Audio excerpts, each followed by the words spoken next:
Le he pedido nuevamente a Carlos Sánchez Berzaín, abogado, politólogo, director del Instituto Interamericano por la Democracia, que esté con nosotros, ya que la situación es complicada, no solamente en Venezuela, sino en toda América y en todo el mundo. Uno ve que el nuevo presidente norteamericano evidentemente enfocó su mayor preocupación e interés en lo que la guerra en Ucrania y la guerra en Gaza. Eh, y claro, América Latina queda en un segundo plano, pero vamos a ver qué piensa él de la situación. Bienvenido, Carlos Sánchez Berzaín. Mucho gusto, don Napoleón. El tema es que ha empezado el año 2025, transcurre un poco más de un mes, y lo ha hecho exacerbando el eje de confrontación que caracteriza este siglo, que es el de las dictaduras contra la democracia. En reiteradas ocasiones he sostenido y reitero que el mundo en el siglo XXI es un mundo capitalista, globalizado y en medio de una revolución tecnológica, comunicacional. O sea, en el mundo hoy día no se discute qué mundo tenemos, sino cómo se va a manejar ese mundo capitalista, globalizado y en revolución. Y solo hay dos opciones. La opción que privilegia la libertad, que permite la propiedad privada, la libre iniciativa, las libertades individuales, que constituye gobierno a través del mandato popular, que obliga a los gobernantes a gobernar en el marco de la ley, en el Estado de Derecho y a rendir cuentas y a gobernar por un tiempo además.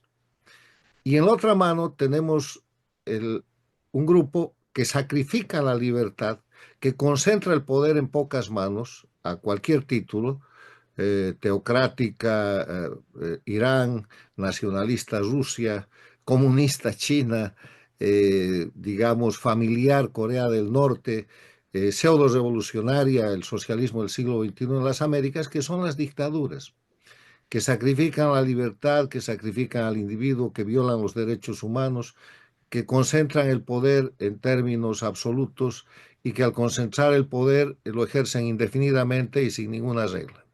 Ellos son la regla, ellos son la ley. Entonces, el choque de estas dos formas de administrar países, de administrar espacios en el mundo, se ha exacerbado al empezar este año a nivel regional y a nivel mundial por varias razones. A nivel regional, por el extraordinario triunfo del pueblo venezolano y el hecho de que el 10 de enero debió haberse posesionado el presidente electo de Venezuela, Edmundo González Urrutia, y de inmediato posesionar como vicepresidenta ejecutiva a la líder de ese movimiento, María Corina Machado. El hecho regional y mundial de que ha ganado Trump la elección con un margen extraordinario, con un mandato innegable, y que el 20 de enero se ha posesionado como presidente y ha empezado una acción ejecutiva muy enérgica para cumplir su plan de gobierno. Y el hecho de que estas situaciones han arrinconado a las dictaduras del mundo y han generado una reacción, si usted quiere, mucho más virulenta en los espacios que controlan, pero que están siendo contenidas y manejadas de diversa manera. Por ejemplo, en Gaza hasta hoy día por lo menos hay un cese del fuego con entrega de rehenes, con incumplimiento por parte del grupo terrorista. Se avanza en la probabilidad de una negociación en lo que es la guerra de Rusia-Ucrania. Esa guerra obviamente se va a parar en el curso de las siguientes semanas o meses. Eh, Se está agotando y se quiere extinguir el concepto de guerra global, de confrontación generalizada en el globo, aunque los frentes de combate estén reducidos a pocos países o a pocos grupos. Entonces, todo esto ha generado una situación en la cual hay un clima de confianza en algunos sectores, de que creen que se está haciendo lo adecuado y que hay un avance en el rumbo correcto, y de incertidumbre en otros sectores. En América Latina, yo diría, para mirar las Américas en general y el efecto en la América Latina en particular, hay un ambiente de confrontación también exacerbado. La elección del pasado domingo en el Ecuador lo muestra. ¿Quiénes han chocado ahí? La democracia representada por el presidente Noboa y el deseo de reinstalar una dictadura manipulado por Correa, que es el socialismo del siglo XXI, lo que llaman la revolución ciudadana, para tener impunidad, para empezar sacando de la cárcel a su ex vicepresidente Glass y otras cosas más. Vemos en el tema de lo que es el Tratado de Libre Comercio entre Estados Unidos, México y Canadá, una situación de fricción y de crisis porque Estados Unidos ha propuesto y ha exigido equilibrar la agresión que a través de mecanismos de guerra híbrida estaba sufriendo con migración forzada, con tráfico de drogas como fentanilo, cocaína, tráfico de personas y otras. Y la reacción de los gobiernos de México y Canadá ha sido positiva, están cuidando sus fronteras, hay un avance en ese sentido. Hay una fricción con el tema de Panamá por el canal de Panamá que estaría siendo usado o de alguna manera siendo favorable a los intereses chinos. Ahí parece que hay un rumbo de equilibrio y se acerca una prueba muy importante el próximo mes, que es la elección del secretario general de la Organización de Estados Americanos, donde hay ya dos propuestas. Una propuesta del canciller paraguayo, que representa la defensa del sistema democrático, y una propuesta del canciller de Surinam, que representa la posición dictatorial empujada por China.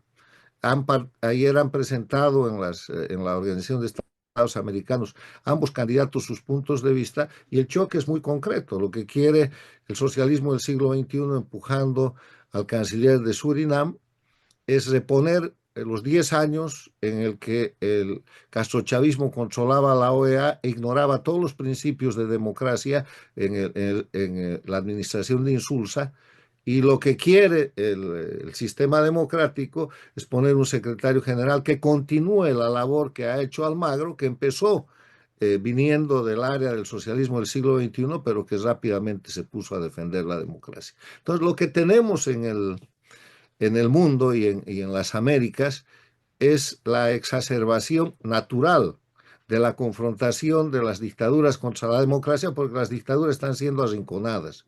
Con el triunfo de María Corina Machado, con el candidato Edmundo González Urrutia, aunque han perdido iniciativa y fuerza desde el 10 de enero, pero sobre todo con la llegada al gobierno del presidente Trump en Estados Unidos, las dictaduras se sienten arrinconadas y se ponen más violentas, se ponen más agresivas y llevan adelante situaciones que inclusive son risibles, como la crisis del gobierno paradictatorial de Colombia, que es algo que hay que seguir como si fuera una novela.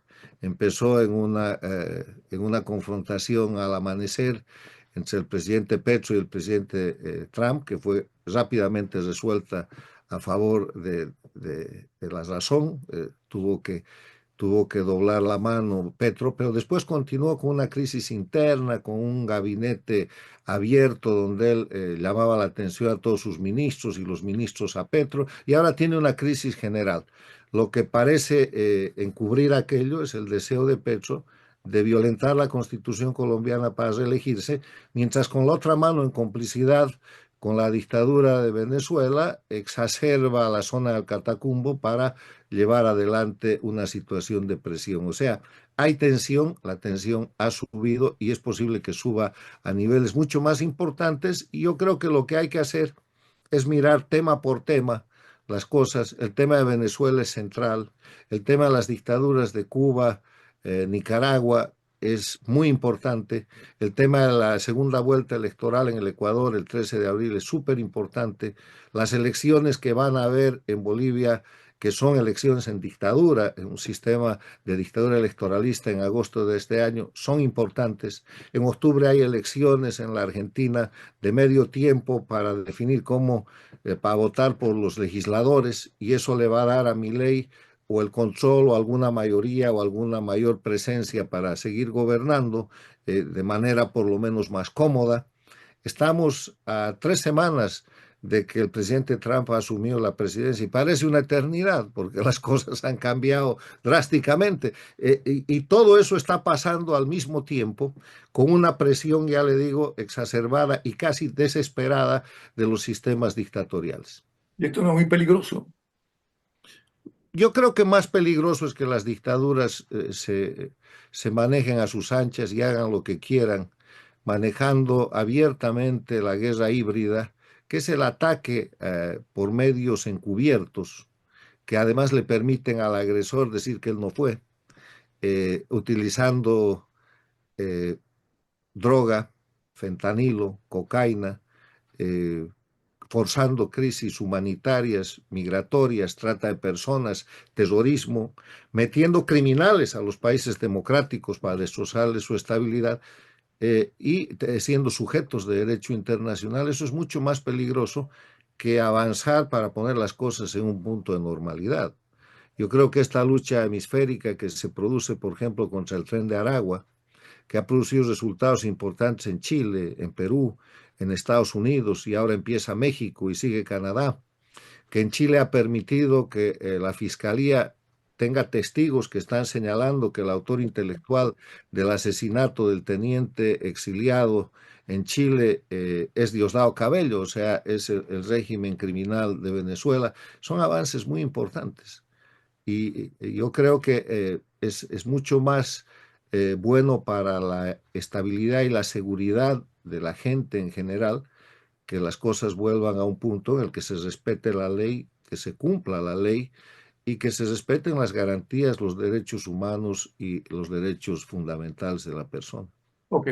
Hay una entrevista interesantísima que si quieres se la envío, si no la tiene, que acaba de publicar en Infobae Sebastián Navarrae a María Corina Machado. Ella dice que Venezuela es la amenaza de seguridad más grande que hay en este continente.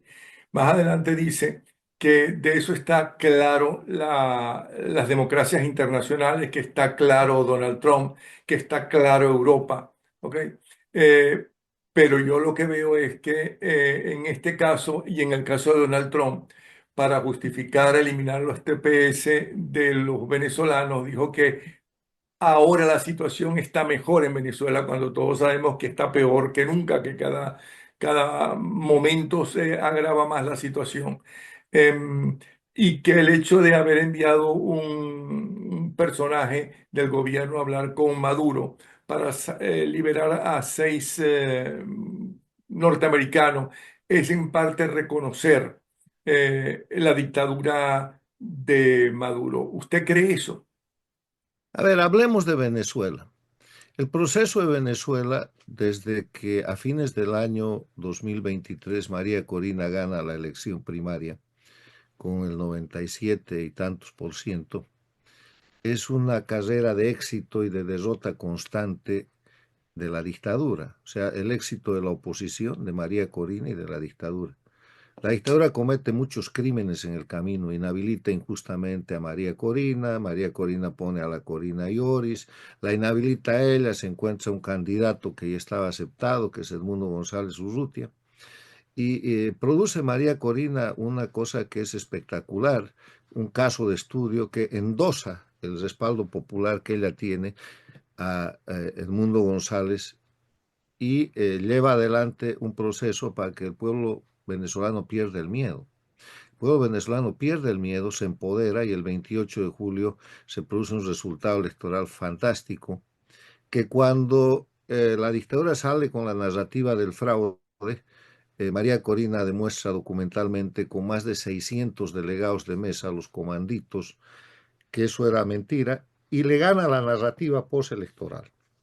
Después de la elección, entre el 28 de julio y el 10 de enero, hay otra derrota de la dictadura porque queda claro que cometieron fraude y que había ganado Edmundo González Urrutia bajo el liderazgo de María Corina Machado y todo fue perfecto hasta el 9 de julio, hasta el 9 de enero, perdón. El 9 de enero María Corina organiza una manifestación, la detienen, se libera y es una acción triunfante. Y el 10 de enero, que es el día de la juramentación del presidente, después de haber anunciado en reiteradas ocasiones Edmundo González Urrutia que iba a juramentarse en Venezuela, se queda en República Dominicana y no pasa nada. Y el que se juramenta es el dictador que produce un acto de usurpación y que instala en Venezuela, esto es muy importante, un régimen criminal militar de ocupación, además de ocupación transnacional, porque produce la ocupación acompañado del dictador de Cuba y del dictador de Nicaragua. Y después de eso Maduro declara que tenía las armas listas para, junto con las armas de Cuba y Nicaragua, mantenerse en el poder. No es poca cosa, eso está todo documentado y eso configura un escenario que es el que vive actualmente Venezuela, que es un país ocupado.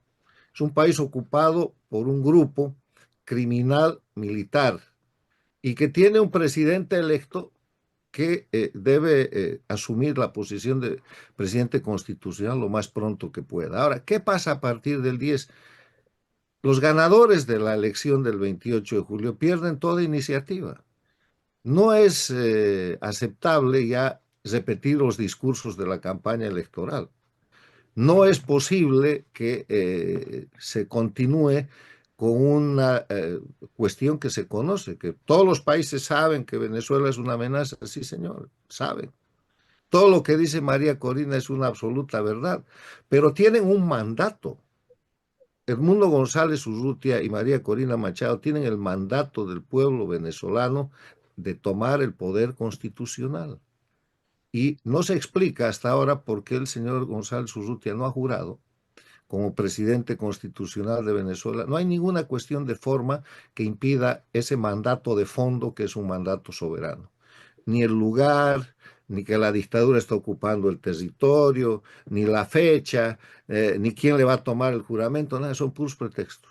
Hay un mandato soberano y este señor tiene que jurar además para ejecutar un acto inmediato, que es tomar juramento a María Corina Machado, que es la líder del proceso, porque González Urrutia no había llegado a ninguna parte si María Corina no lo lleva de la mano y le produce todo lo que el pueblo venezolano y el mundo ha observado, hacer que María Corina jure como vicepresidenta ejecutiva en los términos de la Constitución de la República Bolivariana de Venezuela. Y Un entonces, ¿qué momentito. pasa en ese punto? Permíteme preguntarle sobre ese punto exactamente.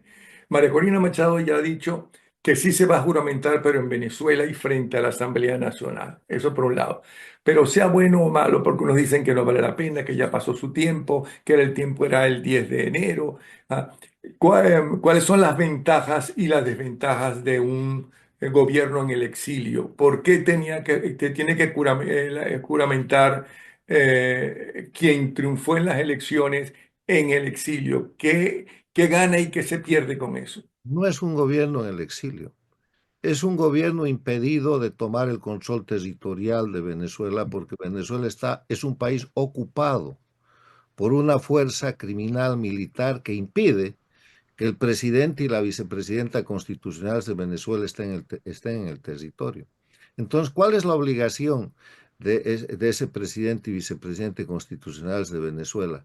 Formar gobierno para recuperar el territorio, para sacar del territorio a esa fuerza de ocupación criminal militar. Y no lo van a hacer con discursos. Lo primero que necesitan para eso es asumir personería, o sea, decir, este es el presidente, esta es la vicepresidenta, tenemos la representación soberana de Venezuela. Con eso usted ya le quita la personería que hoy día, por falta de ese cumplimiento, la está asumiendo Maduro con su grupo criminal a título de dictadura, pero es en verdad un grupo de ocupación. Si es que no se llena ese espacio político por los legítimamente, soberanamente elegidos, lo está llenando la fuerza de ocupación transnacional. Primer tema. Segundo tema, no es admisible esperar que América, que los países democráticos, que la OEA o que el gobierno de Estados Unidos les resuelva el problema a Venezuela. Es posible pedir su ayuda, pero para eso se necesitan representantes legales, Edmundo González Urrutia y María Corina Machado, que digan, señores, este es el plan. Así queremos que nos ayuden. Ya queremos una fuerza de liberación, queremos un grupo internacional en el marco de las Naciones Unidas, del TIAR, o queremos una presión terminal de medidas de sanciones inhabilitantes. Pero ¿quién pide eso? No piden nadie porque primero no tienen personal y segundo no han presentado el plan. Y tercero, le están dando a la fuerza de usurpación a título de dictadura la representación mundial de Venezuela. sigue la dictadura representando a Venezuela en las Naciones Unidas, ante la Unión Europea, ante países como Francia y otros que han reconocido el triunfo del Mundo González Urrutia y María Corina Machado, pero que no tienen más que hacer que mantener relaciones con el ocupante que tiene la fuerza efectiva de esa representación. Hay que quitar eso. O sea, no hay nada que sirva de excusa para no cumplir eso que ya es una obligación que está demorada y que está generando una situación muy grave. Está generando que la fuerza de ocupación criminal militar a título de dictadura tome todas las prerrogativas de representación de Venezuela y el control interno efectivo. Pero ¿con qué fuerza ese, una vez juramentado Mundo González y juramentada María Corina Machado, con qué fuerza cuentan para desplazar a la narcotiranía, al grupo de traficantes, además de drogas? Con la fuerza que quieran, porque el presidente constitucional de Venezuela puede pedir la formación de una fuerza de tarea de paz en el marco de las Naciones Unidas. Si digamos eso no funciona porque es posible que China y Rusia veten, puede pedir en el marco de la OEA la aplicación del Tratado Interamericano de Asistencia Recíproca. Si eso no funciona, puede pedir bilateralmente a cualquier país, a Estados Unidos, a la Argentina, al Perú, la conformación de una fuerza bajo el mando del presidente de Venezuela. No se trata de una violación de soberanía, no se trata de una invasión, no se trata de una acción violenta contra la voluntad del pueblo venezolano. Se trata que el presidente constitucional de Venezuela, investido en esa función, comanda la organización de una fuerza que sea necesaria, que yo creo que simplemente cuando lo esté haciendo con la amenaza creíble, va a venir un proceso de salida de la dictadura, pero si no, puede utilizar esa fuerza y tiene la fuerza que quiera. Tiene la fuerza que puede organizar. Antes de las Naciones Unidas, eso se llamaba ejércitos auxiliares y han funcionado mucho. Y después de las Naciones Unidas se llaman fuerzas de paz, llaman fuerzas de pacificación, se llaman fuerzas multinacionales, se llaman fuerzas de tarea. Y han funcionado desde la ex Yugoslavia hasta Haití. No tienen por qué no funcionar, además bajo el mando del presidente constitucional de Venezuela. No es invasión, no es intervención, es recuperación de la soberanía y eso está muy claro. Pero si no jura, si no asume la potestad de la representación soberana, no va a poder hablar con nadie. Y ya de eso hay un ejemplo que es terrible. El señor González Urrutia estaba el día de la posesión del presidente de Estados Unidos, el 20 de enero y unos días después en Washington. Y no ha tenido ninguna repercusión su visita, salvo que María Corina ha conseguido hacer un Zoom con el secretario de Estado recién designado, Marco Rubio. Marco Rubio, y el señor González Urrutia desde un hotel o desde una oficina en el propio Washington y María Corina desde la clandestinidad. Si hubiera sido en ese momento González Urrutia el presidente constitucional de Venezuela, que no es en el exilio, es impedido de retornar a su país, que es otra cosa, y hubiera podido incluso hablar con Trump.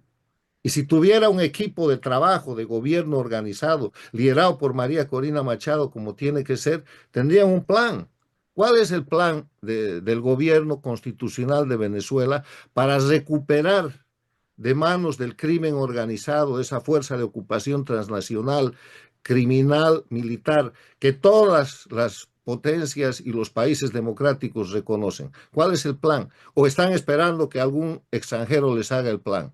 Que algún gobierno democrático les haga el plan, lo tiene que hacer el gobierno constitucional de Venezuela.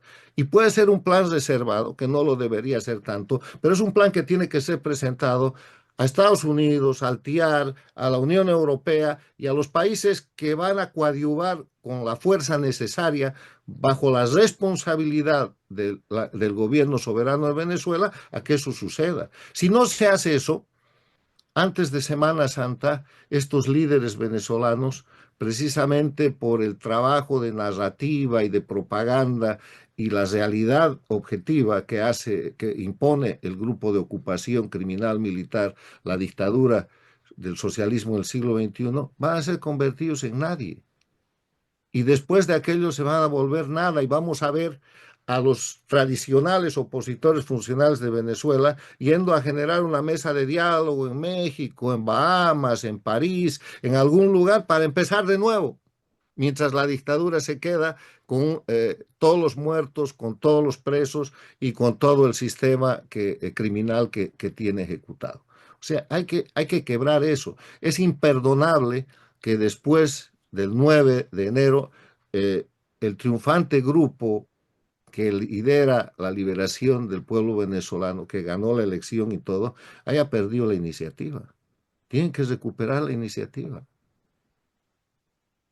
Sí. Bueno, esto es Venezuela, entonces, y así podemos seguir. Entonces, ahora, la otra cosa, si estas cosas que yo presento, que son resultado de la realidad objetiva, no son una buena idea, ¿qué es?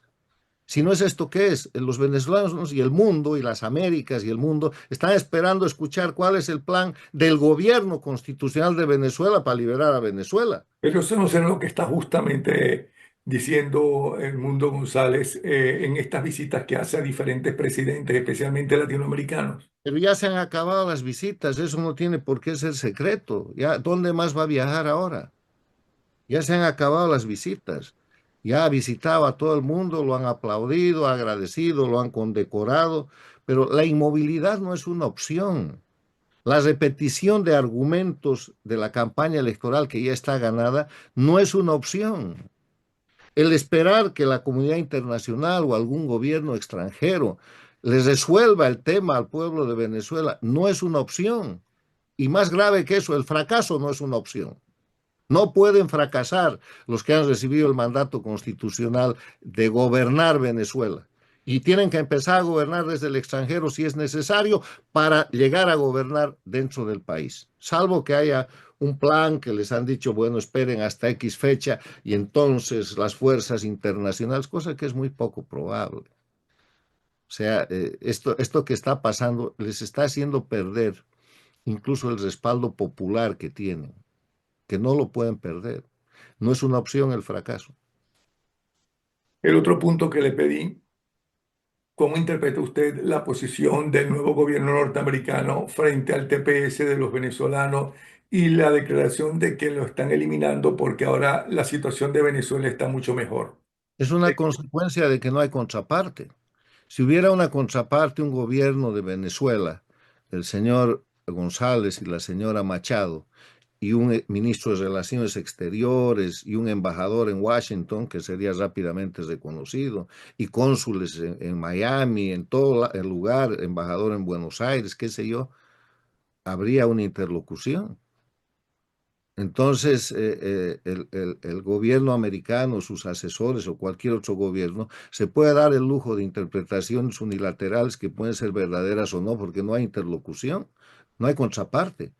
Esa es otra de las razones importantes por las que tienen que ejercer el mandato soberano.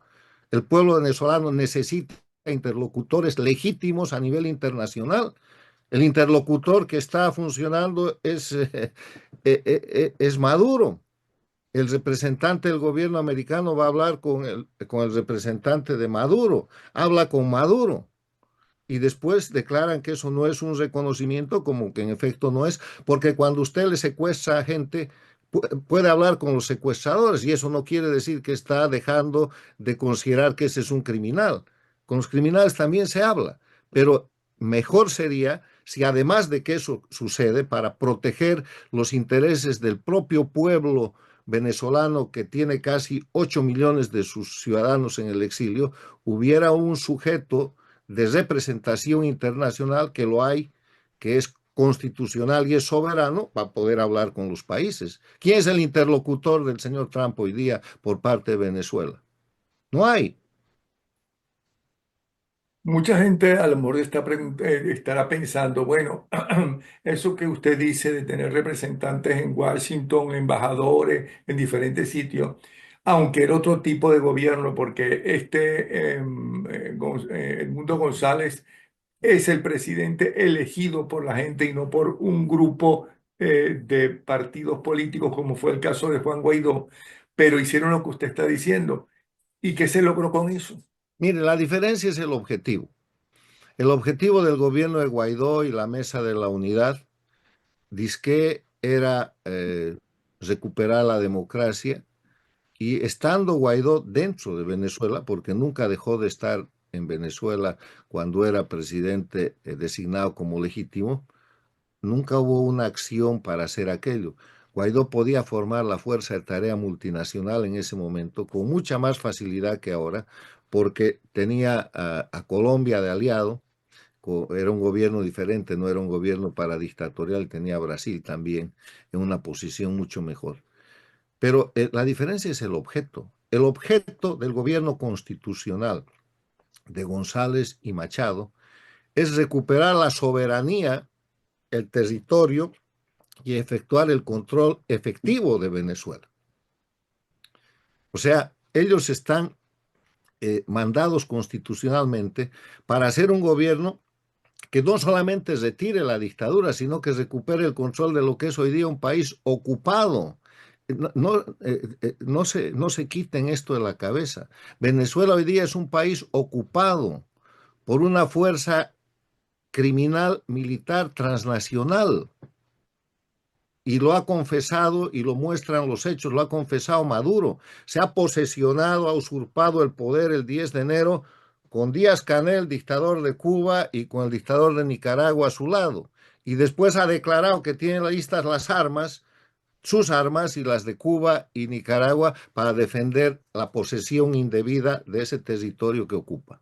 Entonces, una de las reglas de la ocupación es que la representación la ejerce quien tiene el efectivo control del territorio. Y esa fuerza de ocupación hoy día tiene el efectivo control del territorio.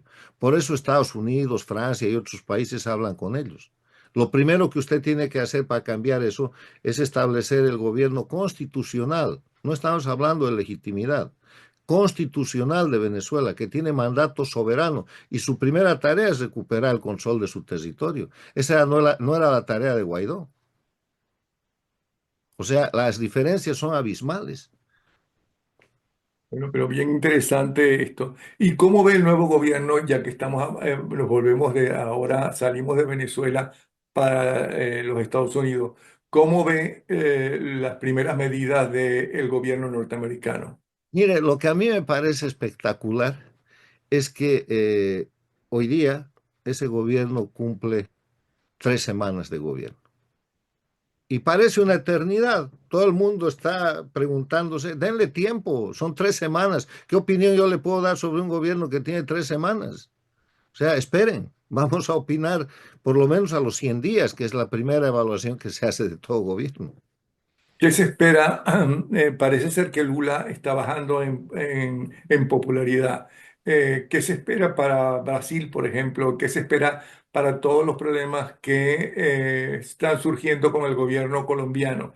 ¿Qué cree usted que está pasando en esos dos países? Mire, yo creo que en todos los países controlados por el socialismo del siglo XXI, por este sistema dictatorial criminal, vamos a ver fraude, vamos a ver violencia, vamos a ver todo tipo de crímenes para controlar el poder y para tratar de, ya sea con falsificaciones electorales, reproducir o tomar el poder. Y la muestra de eso es la elección del pasado domingo en el Ecuador.